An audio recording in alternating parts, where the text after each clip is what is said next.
Hello. My name is Jared Willett. I'm a senior here at University of Southern Maine. You might have seen some of my films here. Bubble Boys. It's like you had gallbladder surgery and they just filled your stomach with fire ants. Postal. Please. Probably not. Anyways, service learning.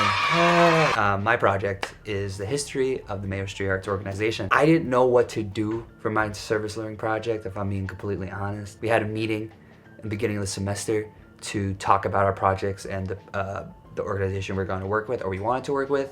All right, Gilbert. When we had our meeting, you obviously knew I wasn't prepared. You saw it. Come on. I couldn't think of an idea, and the only thing I could think of was production. And I didn't even want to do production for my last semester. And I love production, I love film, I love directing, but I'm tired. All right, I am so exhausted. I'm so exhausted. But apparently, all I'm good at is production. So here we are. The organization I decided to work with was Mayo Street Arts. Why did I pick that?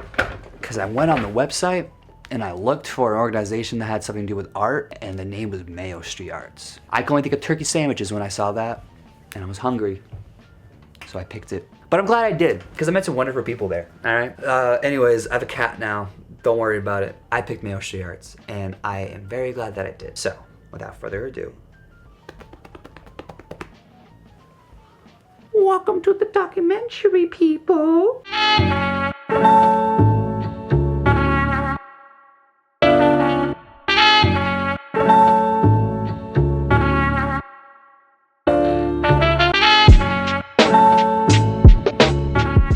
The year was 2009. The second Twilight and Transformers movies hit theaters.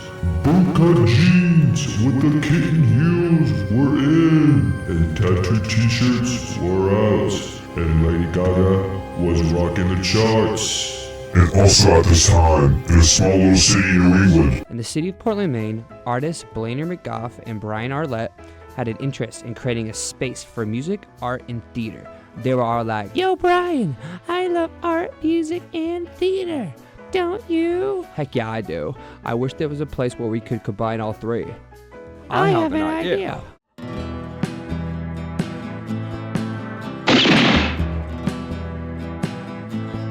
And just like that, Brian and Blainer were off to create this magical place, and that's when they discovered St. Agnes Church is located in East Bayside. Let's go back in time for a second. You see, in the 1800s, East Bayside was home to a lot of immigrants from Ireland, Scandinavia, and in 1890, Danish Lutherans built the St. Agnes Church. Fast forward in time, St. Agnes is now known as Mayo Street Arts, and East Bayside is also known as Kennedy Park. Now, you're probably asking, how did they get the name Mayo Street Arts? Tell me! It's just the street the building's on. Yeah, it's kind of anticlimactic if you think about it. Anyways, Brian and Blainer began hosting music and art shows as well as a puppet workshop for the neighborhood kids. Mayo Street Arts' mission is to strengthen its Mayo Street Arts' mission is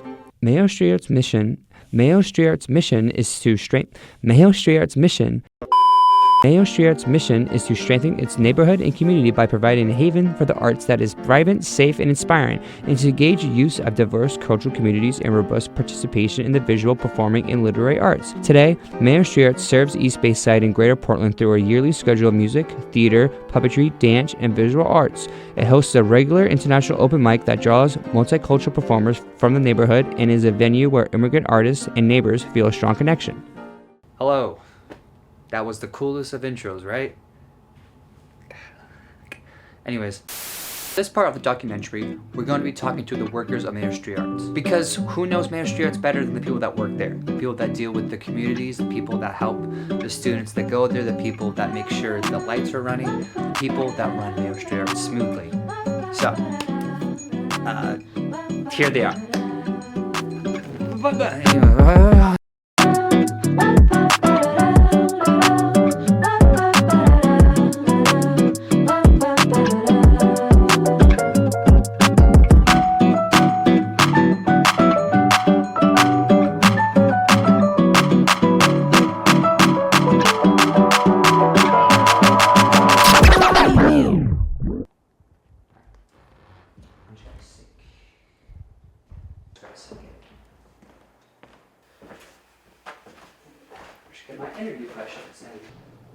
So if you can begin with telling me your full name and your role here. My name is Ian Bannon, and I'm the Executive Director here at Mayo Street Arts. My name is Nicole Byrne, and I am the Advancement and Communications Manager here at Mayo Street Arts. My name is Catherine Haley Page, and I'm the Program Manager here at Mayo Street. My name is Kamal Pohan, and I'm the Community Outreach Manager here at Mayo Street Arts. I grew up in State College, Pennsylvania. State College is set in the middle of a rural area of Pennsylvania, but it's actually a decent-sized town, equal parts students at Penn State University and townies. So growing up there was a lot of access to museums and live performance and also outdoor recreation and things of that nature. Not a lot for folks to do from about middle school through high school in the beginning of college. So I, like many of my peers, ran away, to go to college and seek other things. I'm from a small town named Spotswood in New Jersey. New Jersey standards are a little different than Maine standards. When I say small town, I mean my town was 1.5 square miles with a population of 7,000 people. I grew up in Maine. My mom was a teacher in Cape, and my dad lived over in South Portland. I'm originally from Westbrook, Maine. Can you tell me the purpose of the organization? Yes, Mayo Street Arts serves to strengthen our Kennedy Park neighborhood here and Greater Portland as a whole through providing opportunities for folks to directly access the arts in an accessible way. We eliminate barriers to access, whether they be linguistic or financial or physical, and we operate on a seat-to-stage model of engagement where we're looking for a way to take people from an audience member seated in one of these seats like I am here, to a hands-on workshop maybe with the artists they view from that seat, and then ultimately providing low barrier opportunities to perform on the stage like open mics or our puppet slams. Who inspired you to go into art and music? Yeah, I was a comic book geek growing up and always enjoyed comics and animation. But during middle school and high school, I was a 225-pound lineman with no neck. And I was talked into performing in a high school musical based around a football team, and so they needed some big guys in the background to just stand there, and they said I could mouth the words, and they ended up casting me in one of the 4 lead romantic roles with a solo and a duet opposite the the state champion vocalist that year.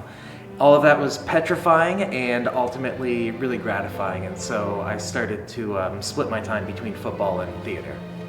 When I started high school, I took a creative writing class, and that was where I discovered that I have a great love of poetry.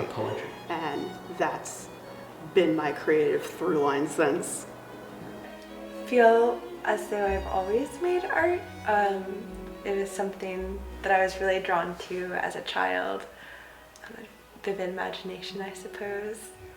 Yeah, so I think it started from a young age. I am a musician originally, and once 5th grade rolled around and they said I could pick an instrument to play, I picked the trumpet, eventually moved to drums when I was in middle school, but that was kind of how I started. I always kind of knew I wanted to be like a musician and a rock star, so I kind of just jumped at the first chance I had when I was a kid. You said that you're the executive director of Mayo Street Arts. How did you get involved with the organization?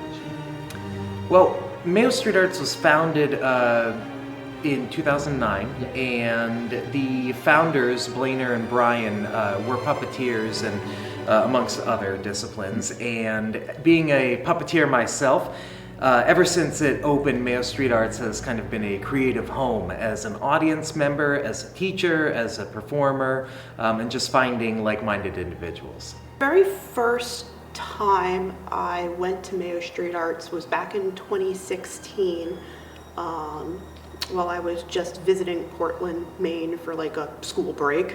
And I saw an event for a paper puppet version of Dante's Inferno produced by Paul Zaloom. Now, this was one of those movies that I had watched by myself at like midnight on Netflix my freshman year of college. As we all And, do, 'cause we're bored, yeah, that's the nothing best else time to do. when you find the weirdest movies that nobody wants to watch with you.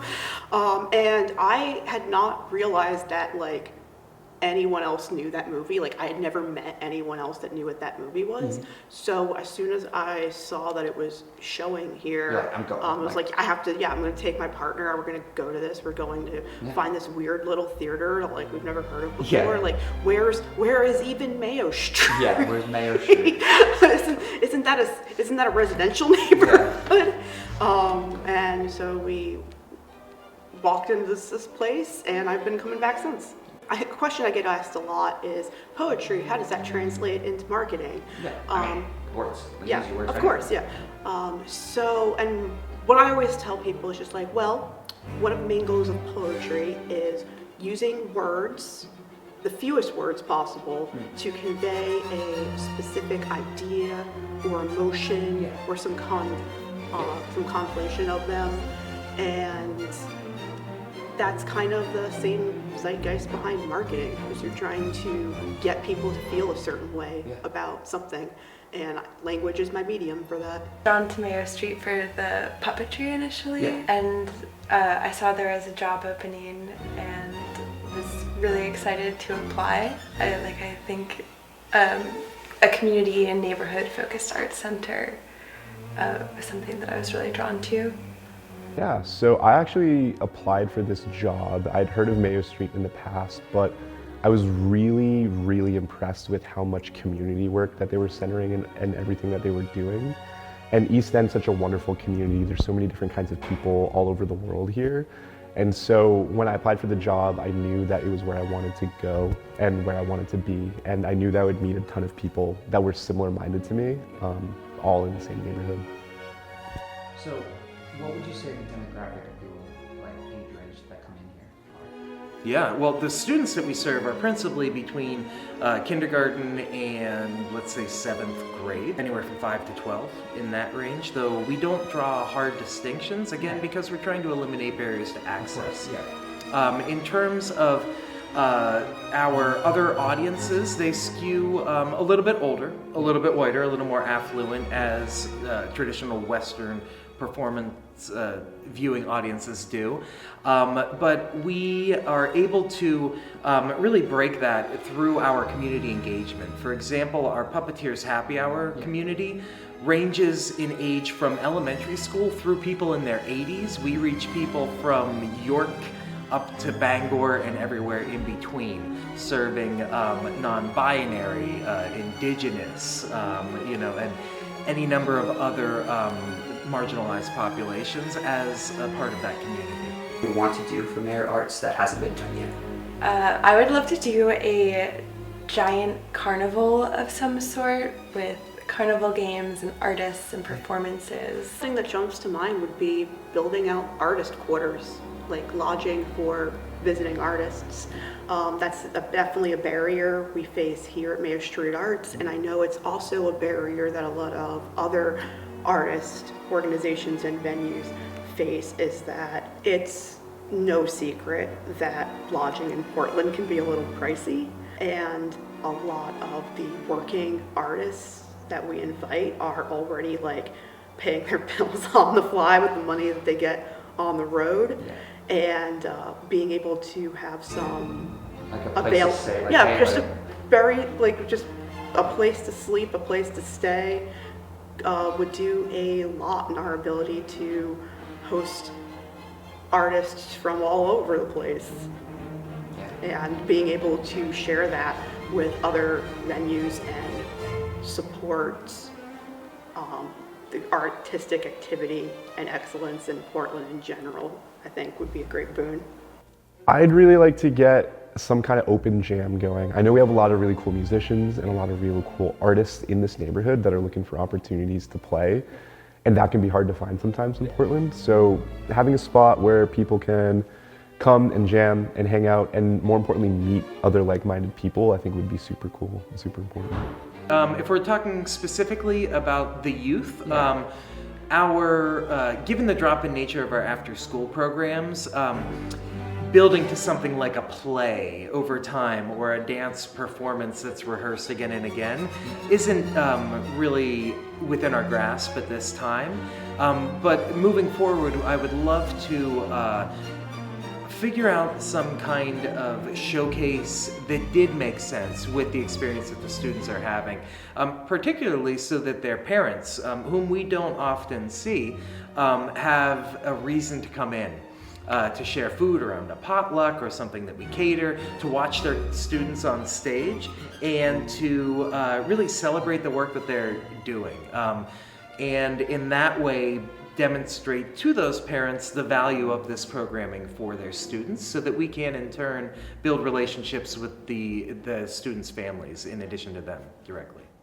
Hello, I'm in my apartment right now. This is my wonderful mantle.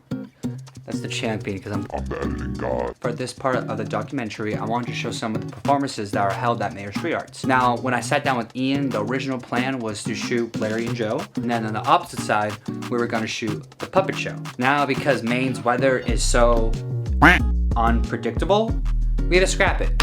So instead,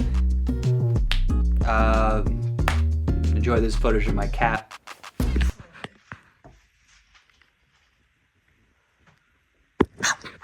So because I wasn't able to attend the puppet show because of the weather, I thought it was better to elaborate more on Larry and Joe. The musical duo is based out of the Triangle of North Carolina. The duo consists of Larry Bellerin and Joe True. I'm in a different room now. Why? Scene change. Anyways, this part, documentary, we're gonna be looking at Larry and Joe. Hit it!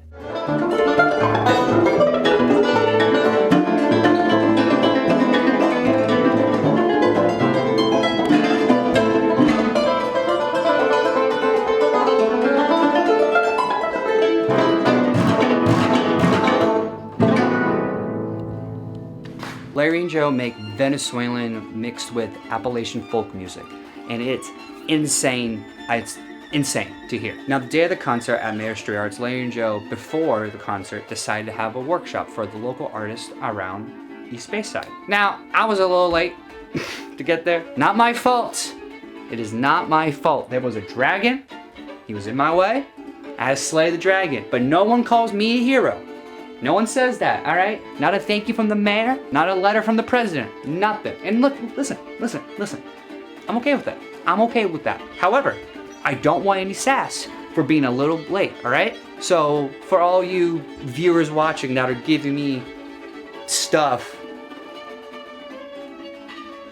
that hurts, man, okay? When I got there, Larry and Joe were in the middle of playing this very beautiful song. I have no idea what it was called, but it was very moving, and I got lost and entranced and was so mesmerized by all of this music. When the concert came around, I was super nervous. Oh my God. 10 minutes before the show, Larry and Joe's manager, Kayla, who is one of the most intimidating women I've ever met in my life, I was terrified of her. I got the chance to go backstage and give an interview of Larry and Joe. My name is Joe True.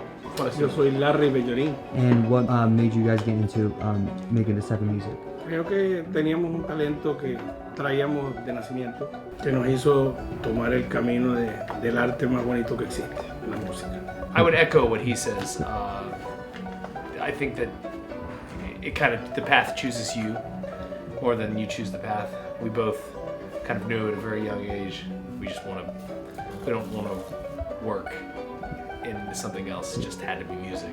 Well, I have played since I was very young Appalachian string band music, bluegrass, and old time. Bueno, de comienzo comencé con la música latinoamericana, música bailable, pero siempre tuve mucha curiosidad por la música folclórica, iniciando tocando el cuatro, que es el instrumento principal de Venezuela. And so, as Larry was playing música llanera, we're the same age. We were both born in 1983. When he was learning how to play, Venezuelan plains music and vallenato and different kinds of Afro-Caribbean or Caribbean diaspora musics, I was learning how to play bluegrass and old time. And then I spent 10 years of my adult life living in Buenos Aires, Argentina, where I was exposed to tons of Latin American music and 8 years ago, Larry moved to North Carolina, where he is now fully immersed in the Appalachian string band tradition. So we've got a lot in common, kind of like parallel stories that enabled this duo to even exist. Well, I hope you guys enjoyed the documentary. This is kind of a weird ending. I really don't know what to do for this. But I hope this documentary shows you the good that Mayo Street Arts does for the community of East Bayside. They really care for the people of East Bayside, and they really want to help improve that community by the arts. Through spending time with Ian, Nicole, Kamal, and Katie, I learned that these people really care about art, and they're just trying to spread it through East Bayside, and they really care for the people that live in East Bayside. The biggest purpose of Mayo Street Arts is not to discriminate, and is to make sure that art is available for all people. And that's something that I just think is beautiful, because East Bayside is statistically home to a lot of immigrants. And sometimes the people that have immigrated to Portland, English isn't their first language, and sometimes they don't speak English at all. And that can be very frustrating trying to navigate through life, because a lot of them have an education, a lot of them were very wealthy in their home country, but because of the language barrier, they can't really get the resources that they need. But art and music and theater is something that has always been universal. I just think that's super beautiful that they can share that with the community. So, if you're ever in East Bayside, please stop by Mayo Street Arts. It's a wonderful, wonderful place. What made you guys want to perform here? Mayo Street Arts has such a cool mission. Even in the mission statement, it talks about how this is the most culturally diverse square mile in the state of Maine, which I think is just cool. Like this little nook and cranny of Portland is so interesting upon first encountering it, and also playing. Mayo Street had us play at an elementary school, at the East End Community School, I believe it's called, which was perhaps the most diverse audience of people we've ever played before, or one of them. But that goes to say that this community is truly globalized place, and Mayo Street wants to offer like an artistic place where people can gather, and so that's our kind of place, because that's what we are too. We're like a little slice of cosmopolitan North Carolina of 2024. Yeah. And this organization is ideologically aligned with all that we're about. Make the arts accessible to everyone, and make them also a reflection of the now and what's happening in our communities. Is the you working here different than the you that did work here? Probably less stage fright. I didn't have a traditional theater background, so getting up on the stage to give curtain speeches was nerve-wracking. Also, my art practice has changed. Yeah. I've always made little trinkets and objects, and I had dabbled with puppetry, but after seeing so many wonderful puppet shows come through, I was really inspired, and I'm now working on one of my own. I feel a little bit more like I belong in Portland, Maine, especially with the past few years of the coronavirus pandemic. I kind of felt like I had like community ripped out from under my feet just after I got it there. Being involved here and working with the arts and meeting lots of like local artists has been really rejuvenating. Me working here, I definitely have gotten more comfortable speaking to people in general. I'm definitely a little bit more extroverted nowadays. I definitely think through things a lot more, just going back to talking about different perspectives and different ideas and things like that. I consider things a lot more, just trying to think about all the different perspectives that are out there in the world. And I definitely have more of an appreciation of what people like bring to their forms and how their backgrounds and where they came from kind of inform the work that they do. Since working here at Mayo Street Arts, I feel as though I've been changed in terms of the community that I find myself surrounded by, and in turn, my attentiveness to other members of the community. Looking out all the time to see who else we can plug in and engage with the work that we've been producing here, and how we can use that work, the way that we design it, the way that we implement it, and the way that we disseminate it to the public, all of those aspects to try to reach new members of our community.